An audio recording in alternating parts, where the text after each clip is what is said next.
Welcome back, YouTubers, to my channel of an everyday life of an Aspie. My name is AspieAnswersAll for the newbies that has come on to my channel. I welcome you all right now, and basically I'm all about the mental health theories versus sharing my life stories of depression, OCD and all that of what I go through in my everyday life, as well as also just being a mentor, advocate for others, and just sharing some, everyday tips and advice along the way, as well as just some form of support, hopefully for you all as a form of encouragement, because as I'm saying here, and on in that we need to support one another regardless what goes down, basically, because obviously it's really important, because obviously at the end of the day, who are we to judge or push away when we really need it.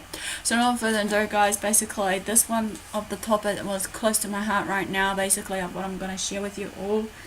It might bring out some memories from what I'm going to share, but I'm just hoping just to be real and transparent with you all, because that's what I'm here for, basically, no matter what. And that, it's all about being honest and real within ourselves and actually upon others as well around us, regardless what we go through in our life.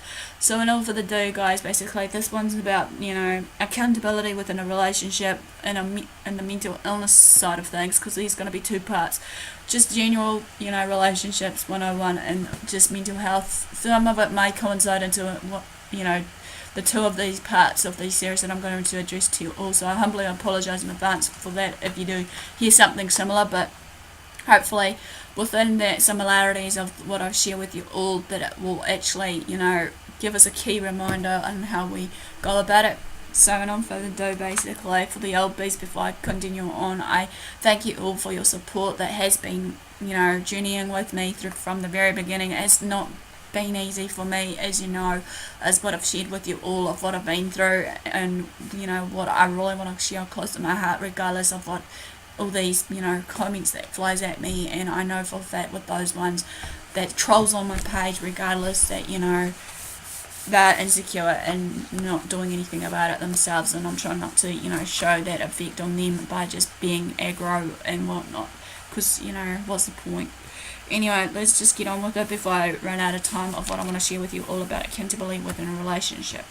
As we know that when time is tough for us, but in the challenging times that we're facing right now, regardless of what we're going through or what society is putting up against for us, many of us will tend to want to throw in the towel, basically, to quit and just have a hissy fit, and not want to move forward and want to stay in that position for hours on end, and not want to think of maybe what they can do to better themselves, or even better still, they may likely to blame others when everyday situations that we face is complicated or not going their own way, and they tend to think that within not going their own way, they thought they were in control of that everyday situation that they were facing, regardless what it may be. They had their plans put into place, and basically, I feel that 9 times out of 10 we shouldn't be blaming everyone else on the situation. It's easy just to shift the blame onto others, regardless of actually sitting down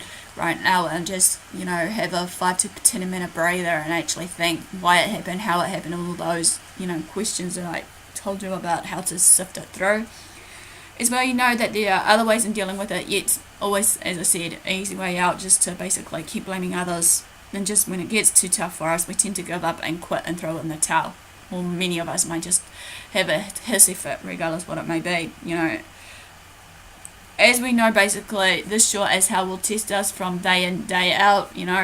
Test us in a way of, in an every level, basically, of mentally, spiritually, physically, versus also yet we need to be a man or woman taking these accountability for our actions, thoughts, and what we say, basically, to others around us, basically. But then again, not many people do. Obviously, I've noticed this in the past and present, so bear with me. I'm not trying to give you a lecture, I'm just sharing with what I've seen so far in my life right now, of what I've been through, regardless, in relationships, friendships, and just in general, when I've been with people that I feel that I was supposed to be in their circle, and then they push me away, or whatever the case may be. But I won't go there. I might share that later on, how I feel about that, maybe. Anyway, how I define accountability right now is basically accepting, obligating, and willingness, basically, of responsibility with maturity. Okay, or another definition is how I define it, is the quality or state of being accountable. No matter what we go through, we should be able to be real honest within ourselves and to others around us, as well as being honest, transparent, real, and the like, to our partner, especially when we're going through certain everyday things. It's all about being real and honest, because obviously, as I said, the key importance is of a relationship here.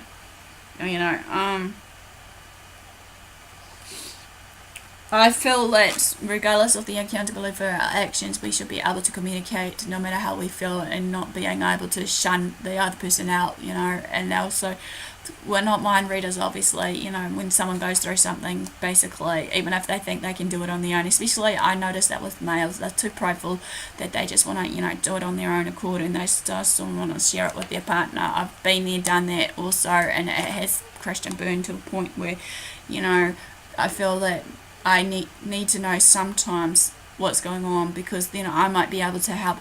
Like I said, I'm a problem solver. I like to try and maybe help that person and problem solve with them, and hopefully maybe that person, by choice, if they are willing enough to actually let me in and actually help them problem solve and share my thoughts about it, and not shove it back down at my face, literally, technically speaking here. I know for a fact, though, when being in a relationship, especially if you've got a mental illness, it can be twice as difficult than just someone who hasn't got a, mental illness. Yet we can get through it with the right attitude, support networks that we have, as well as thinking, as well as just having that right support networks, basically, from our friends, family, work colleagues, or whoever that we're with at that time.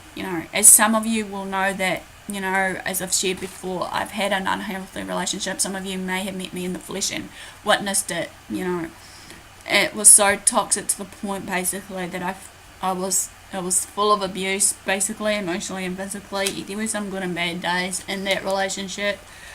But then again, what I had with that ex, as I said, won't hold it against him. I just have to forgive and move on, basically, and hopefully that, regardless of it all, of what I've been through, it did take a toll on my health and everything else as well, to the point I was lacking in, self-esteem, basically self-confidence and the like.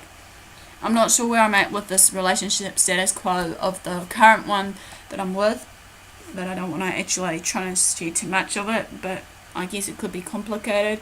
I don't know, but we'll try to just work it out on our own terms, basically going with the flow in that at the moment, even though he's still unsure of himself, obviously. Probably, I'm not sure about that, but I don't want to address his name right now, even though many people may have, heard of him or seen him around, while I've been with him around in the streets. But, time will tell, hopefully, regardless what's going on between us. Just taking it one day at a time will be more than enough, hopefully. And, let this flourish and grow if we want it to go any further than that. But we'll just have to see how we go, I guess.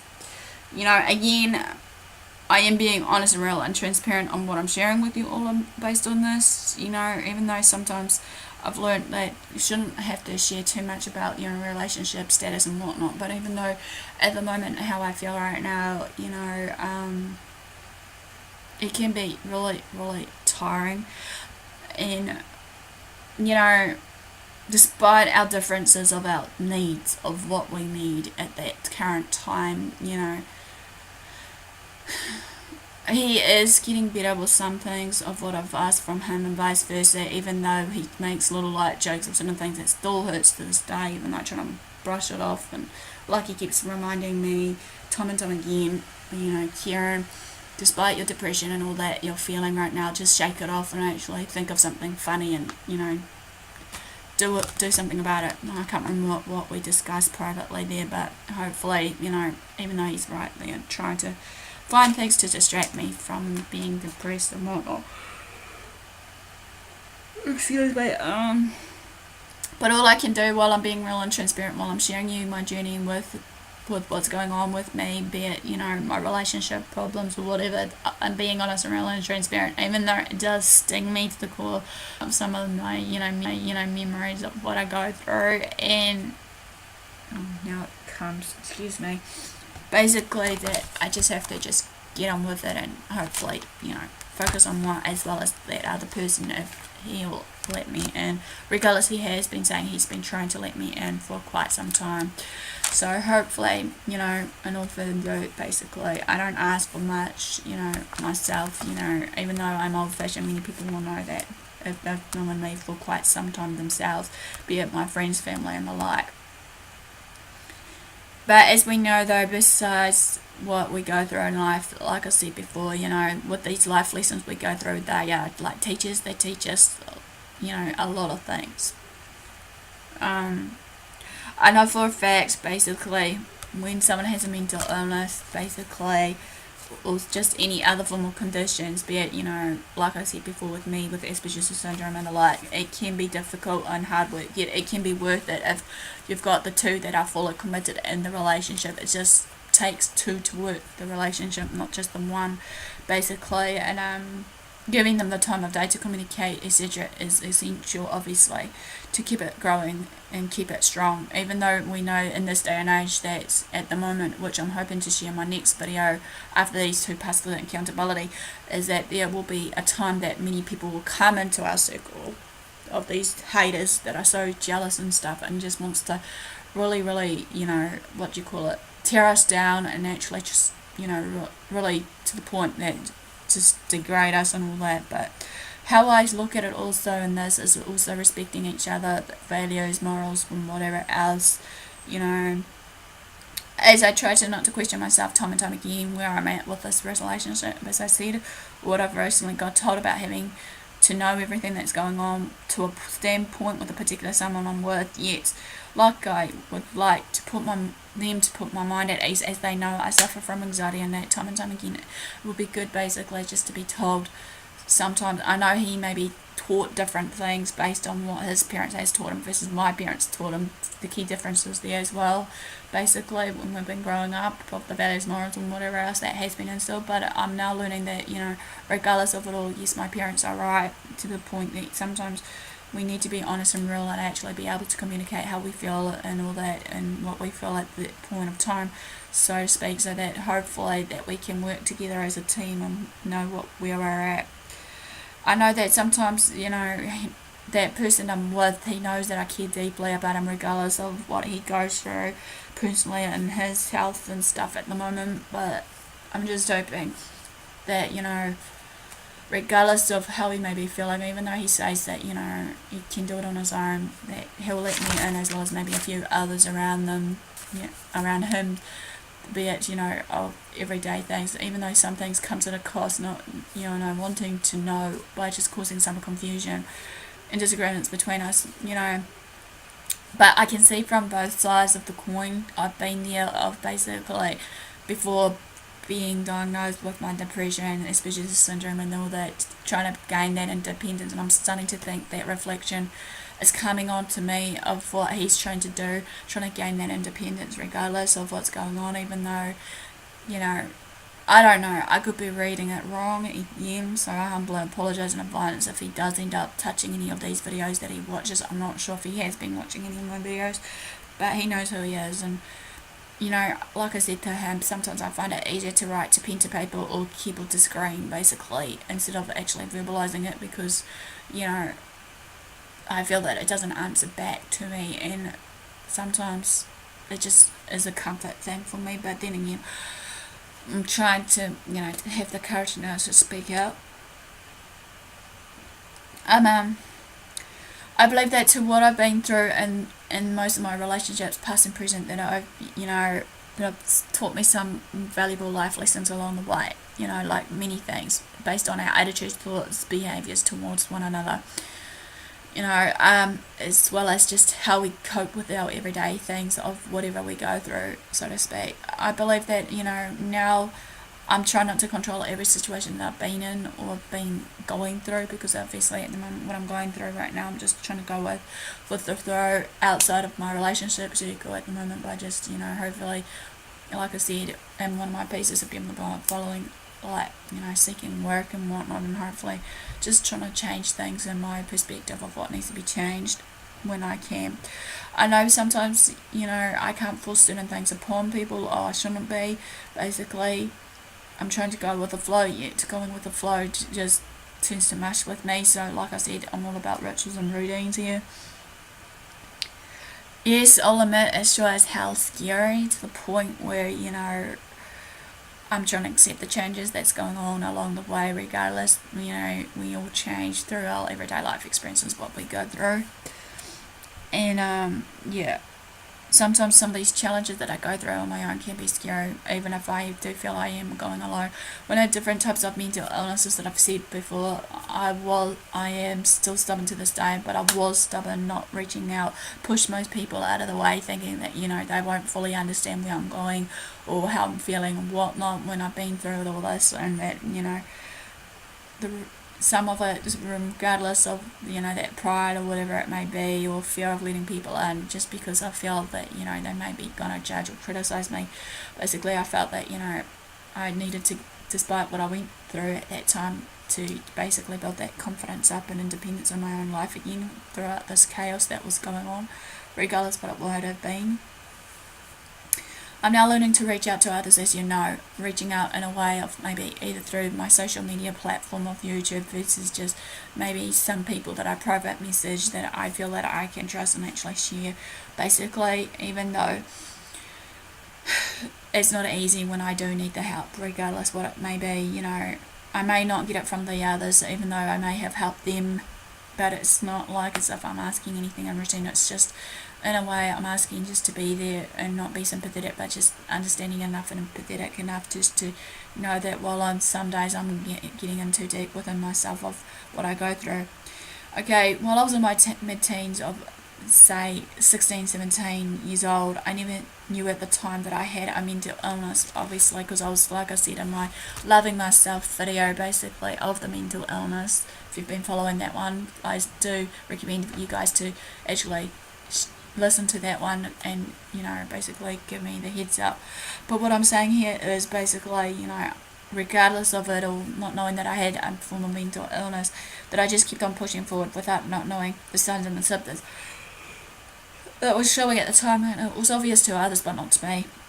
I was too blind and oblivion. I was being played by a fool, but obviously by these signs and symptoms, or just me and myself, how I was playing it out. You can also refer back to my Dear Letter series on my anxiety and depression series to gain a better understanding of me, to what I'm sharing with you all right now as well, while I'm sharing this.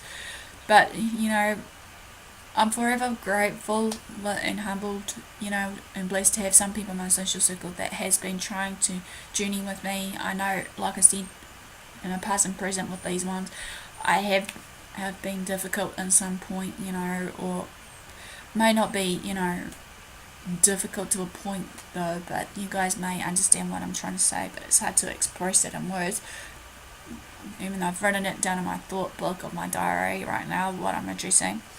I want to also thank you to these special ones, obviously the ones that I can connect with day in day out, be it on the autistic holistic side versus the suspicious side or what have you, where I can just run and rave regardless what it is, but no other words can describe how much this means to me, because obviously having people around you is important and crucial for your recovery.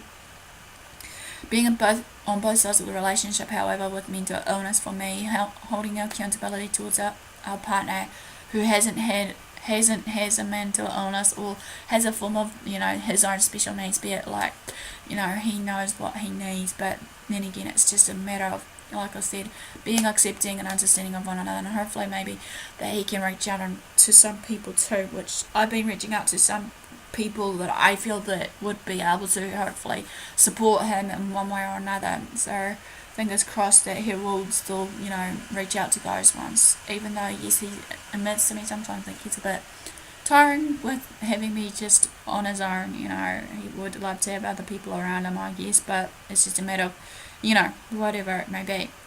Having people around us, however, about understanding us can teach us, or shall we say the ones that doesn't have the mental illness or some special needs of their own or what have you, or vice versa, we can self-teach ourselves, self-educate and self-learn about the mental illnesses or whatever we have and accept it on all levels. And also being patient with us is a crucial part here. Now the tips and advice here are coming your way right now, so one is being honest with each other. Never assume that everyone will know about our mental illness or conditions that we go through. We need to be open about it, maybe, and just to maybe create a form of understanding. Basically, if we feel, brave enough, like I'm sharing right now on the full screen right now, sharing with you all about it. We need to be, helpful and respectful, basically, as well as open. I find it sometimes, as I said, to be difficult and real, but this is me right now. I try not to show my emotions as I'm sharing this to you, but it does happen, so if I don't get a bit emotional, that's alright, because obviously some of this is touching in the core of what I'm sharing. Recognizing the impact on the person and the relationship, obviously we need to be on an equal scale, level, balance, what have you, by giving and taking. If we don't have that kind of quality of finding that balance, obviously one of us will just fall completely, or the whole entire relationship will fall, as well as the people were around at the time. We need to also don't fully rely on the person, because it's obviously unfair if we fully rely on the other person of our partner that's in the relationship. Basically, it can affect their health, obviously, as we know, as well as ourselves. So it's the key part here I'm saying is to stay healthy in our mind, spirit and soul. Basically, it's okay to obviously have one person that is not stronger than the other in their mind, spirit and soul, versus someone that is creative or whatever it may be, just to give us their it's okay to once in a while not be able to be okay, if you know what I mean there. We need a bit of a yin and yang balance there. Okay, also another tip and advice here I want to share with you all is be sure that you're at peace within yourself, as well as hopefully that while you're within peace with yourself, that you'll be able to know what you wish to accomplish, what you want in life and whatnot.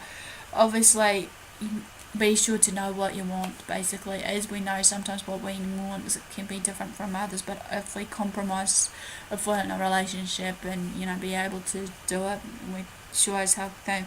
Also, another key point is be sure to be with with the person and support that person. Basically, be there for them regardless. I know they may have their more bad days than good days, but then again, many, as I said before in my book as well as on my channel, many people are only there for the good times, not the bad. They're only writing out the good times, and just it's just not very good. Anyway, another one is be sure to allow each one of us to express ourselves in a way on how we feel and what we feel at that given time, or even thinking, because as I said, we're no mind readers. We need to be honest and real. We need to be able to connect with each other on a deeper and personal level as well of that loved one, if we were in a relationship, and hopefully they feel that we can help them. Being accountable is important, four important factors also, as I'm saying here. So what ties up for being accountable here is, number one, be patient. Number two, realize for someone with the mental illness is a process, and it may take quite some time or longer for them to recover. Basically, don't rush them to get better with their mental illness, regardless what it may be. Number three, like any relationship, there are bound to be ups and downs, goods and bads, with the ugly. You stick with it if you feel that you will be able to stick with that person by supporting them, as well as caring for them and loving them, doing things that will actually make them realize that you're there in their time of need, and they in return they will actually return that favor, being there for you. I'm sure that's how one of them, if someone's there for me, I will stick by and by. But then again, as I said in one of my videos, we need to know when is enough to actually pull the plug and actually take time out for ourselves once in a while, which is alright to be selfish once in a while, just to look out for ourselves. Number four is remember that your partner isn't their illness. They're more than that illness, basically, behind that label of, be it depression, OCD and the like. Despite how they may think, say and act towards you, don't take it to heart, obviously, as well, when they have their down times. It's just the norm for them. Okay, number five, how they speak and think, don't forever hold it against them. Okay, that's just correlate to what I said in number four. Alright, number 6, try to understand, maybe do some research for yourself, so that basically you can self-teach and educate yourself about these mental illnesses that they're going through, so that hopefully you know the signs and symptoms versus basically maybe some treatment plan that you can put in place between you both, and some sort of, coping mechanisms that is important. Number 7 is get them to talk to you if they feel the need or have to, when you feel that they're trapped, or even someone else. And then number 8 is put yourself first. It's okay to, like I said, be selfish for a time and actually find the right support network or system for you, as well as some form of therapy or coping mechanisms for yourself, sort of thing, so that you can hopefully be clearer and have a clearer perception of what's going on with your loved one, sort of thing. And last but not least, be sure to be free to voice your concerns or thoughts to your loved one, as well as letting them to run and rave. So that ends basically the accountability, basically being accountable for your actions or what have you in your relationship. Give me the like or thumbs up, basically for support, basically, and showing that you're engaging. Also feel free to comment below if I missed out any tips or advice, or just feel free to share your story on how you feel when you're in your daily relationships, or even just, like I said, private message me on AspieAnswersAll, which is basically on Facebook. Feel free to follow me on those 2 channels, Twitter, Facebook, AspieAnswersAll, basically. And also feel free to subscribe to my channel for daily, weekly vlog. But as I said so many times before, I can't always guarantee that it will be daily and weekly, because as we know, everybody's schedule changes. But as I said before, hopefully I'll be able to communicate to you all and let you know what's going on there. Also feel free to share my videos to family and friends that need it, because everyone will need it once in a while for support and stuff. So all for today, guys, thanks for your support, thanks for watching. Do what you love what you do. Until next time, I'll see you all again soon.